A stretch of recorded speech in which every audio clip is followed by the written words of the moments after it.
All right, guys, let's talk about that bad boy right there, the Tudor Pelagos. Pelagos? I still don't know how to say it correctly. It's one of the two. I'm not sure. Maybe it's both, depending on where you're from. And I know I've done videos on the Tudor Pelagos. However, I've never actually owned one. I finally flopped down my own cash and I bought one from my buddy Mimo's Jewelry. I'll put a link to his website in the description down below. I did pick it up used. He'll post up watches occasionally in the like barn find, but I mean this is like from 2021, so I don't know. It's not really a barn find. It's just a category he has on his website.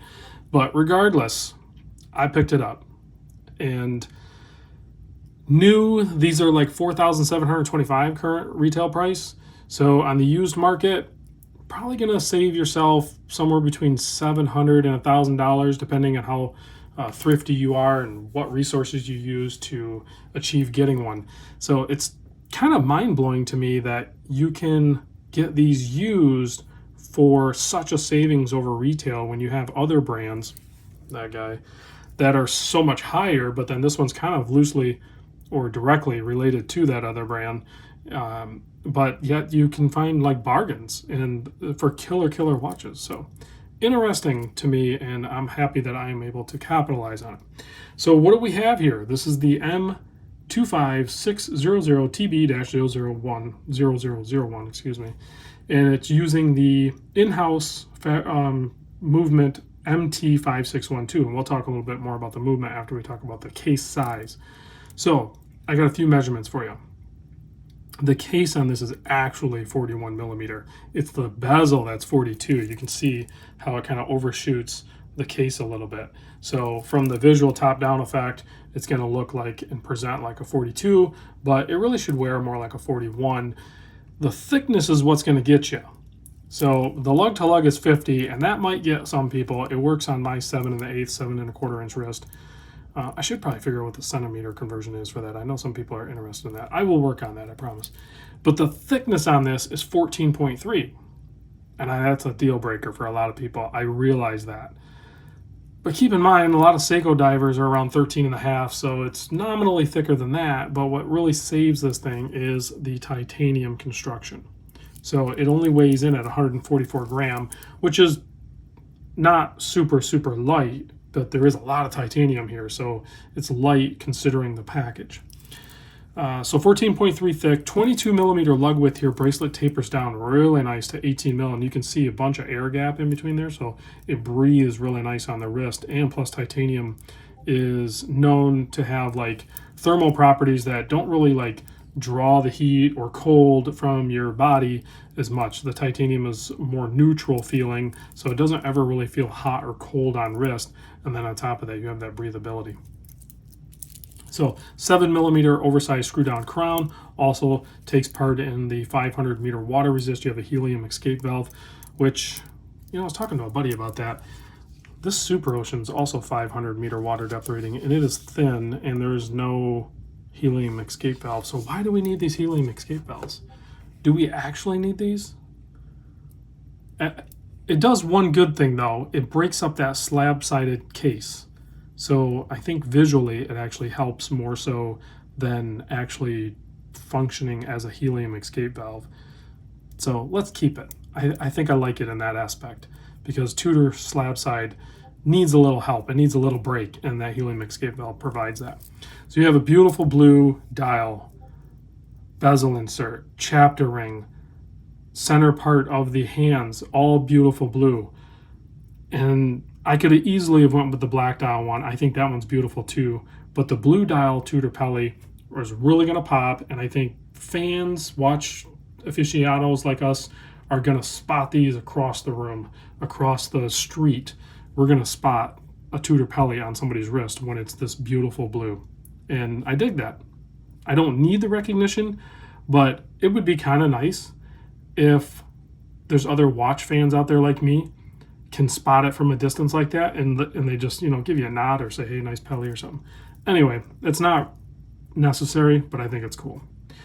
60 click bezel, honestly the best 60 click I've ever felt.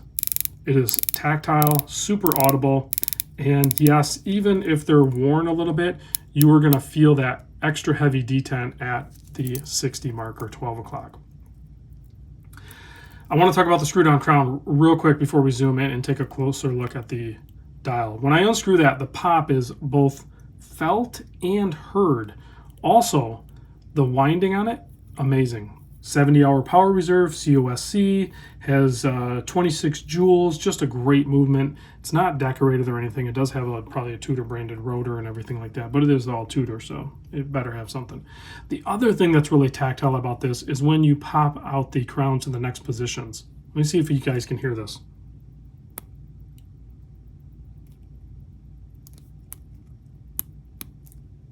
Hopefully you guys can hear that. They're very audible and you can feel it, the clicks.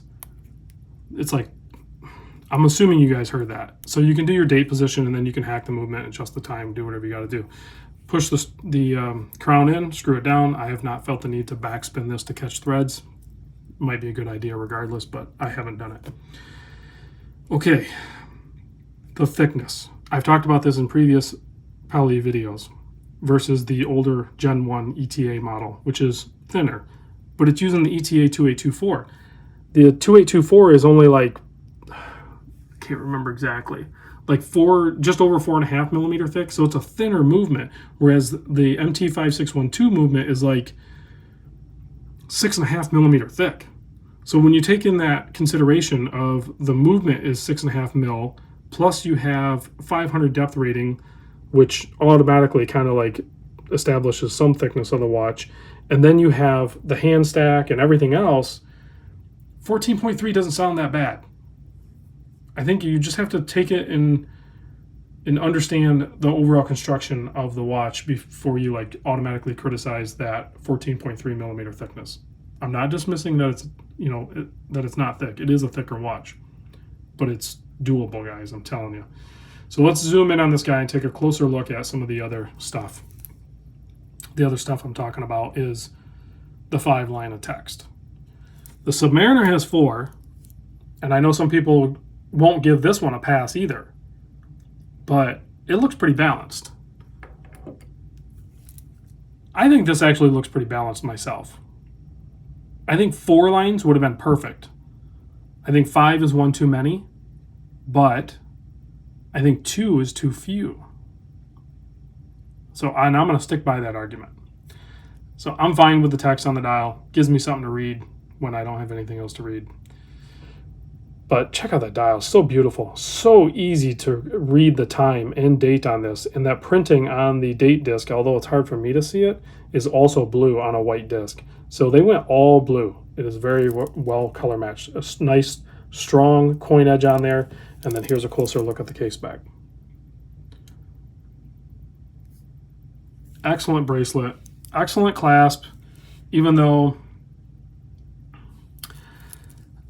I think it would have been fine to simplify it, but it is still really cool. You have the ceramic balls for the ball bearing system for the clasp, awesome, easy to use, and then you have the quick adjustment. You have 3 micro adjusts there, and then you can go one step further, and then you ride the spring, which stiffens in intensity as it gets more taut.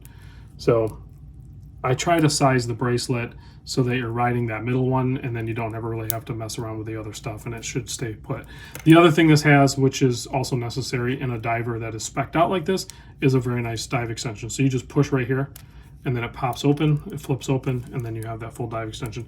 It does also come with a full rubber strap system, which actually uses this end link and then goes in between. So that's pretty cool. I am going to try though and I'll confirm it with you guys at some point, a standalone video, but I'm pretty sure this Clockwork Synergy, somebody told me, will actually go in between there and work. So I'm going to test that and see how well that works, because if that works, this is a way better strap than the factory Tudor strap. Let's pop this on wrist. I'll do a side-by-side with the Subby real quick, and then I'll close out with a loom shot. The loom on this is spectacular. But there it is on my 7 1/4 inch wrist. I got it sized perfectly. I sized it a little bit loose, so it rides up on my arm a little bit, because I was getting a little bit of crown dig when I tried to size it a little tighter. So I think I got it dialed in pretty good now. And I've worn it with long sleeve shirts, but I don't wear like dress shirts. They're just regular like long sleeve tees, and it's been fine. I have had no issue with long sleeves. So let me show you it next to the subby. So you can see there, nice 1-2 punch, a little bigger, a little bolder, but still just overall good, clean pairing there. All right, let's kill the lights and check the loom on this bad boy. And if you guys have any questions, let me know. The Pelly's going to be stuck around. Not stuck. I'm going to be enjoying the Pelly for a while. So if you have any questions, just chime in. I'll try to get to them. I'll try to answer them in video format or something so you guys can have it. Because if you have the question, I'm sure other people in the watch hobby might have the question as well. So I'd like to, you know, share it so we have it on record so we can all answer some potential questions. Not that I know all the answers, but I will try to find them for you. All right, guys, thanks for watching, and I'll catch you on the next video.